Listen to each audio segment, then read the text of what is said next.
আমাৰ অসমত বহু লাখ বিঘা মাটি 29 লাখ বিঘা মাটি এবিঘা দুবিঘা নহয় 29 লাখ বিঘা মাটি বেদখলকাৰীৰ হাতত গৈছে।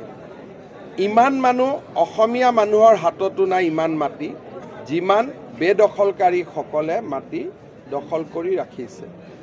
ঘটনা প্ৰবাহ চলি থকাৰ মাজতে যোৱাকালি ওৰাঙত মাটি দখল কৰাৰ চেষ্টা চলিছিল।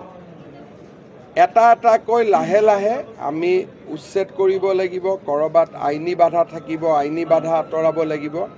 আৰু এটা কষ্টকৰ কাম কিন্তু আমি হাতত লৈছোঁ, লাহে লাহে আমি কৰি গৈ থাকিম।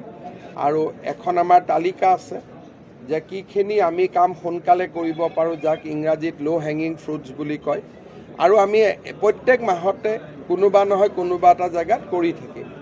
মোৰ এটাই অনুৰোধ থাকিব যে যিখিনি হ'ল হৈ গ'ল, নতুনকৈ কোনো স্থানত যাতে আমি এনেকুৱা ধৰণৰ দখল হ'ব নিদিওঁ।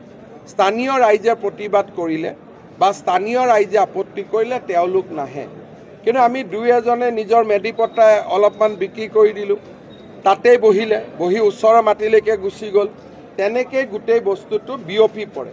সেইকাৰণে মই ভাবোঁ যে অসমীয়া মানুহ হওক বা আমাৰ ভাৰতীয় খিলঞ্জীয়া মানুহখিনি সাৱধান হোৱাৰ সময় হৈ গ'ল। একচুৱেলি সময় পাৰেই হৈ গ'ল।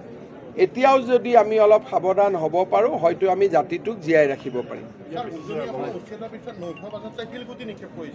চব যাৰ উচ্ছেদ হ'ব তেওঁলোকেতো অলপ ৰিয়েক্ট কৰিবই, কিন্তু আমি এটাই কথা জানিব লাগে যে বিজেপিৰ চৰকাৰ চলি থকালৈকে আমি শক্তিশালী হৈ আছোঁ, আমি আপোচবিহীনভাৱে কাম কৰিম।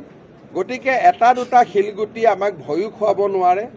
আৰু মই ভাবোঁ যে ৰাইজে আমাৰ লগত একেলগে থিয় দিলে আমি লাহে লাহে অসমখনৰ ভূমি বেদখলকাৰীৰ পৰা আমি মুক্ত কৰিব পাৰিম।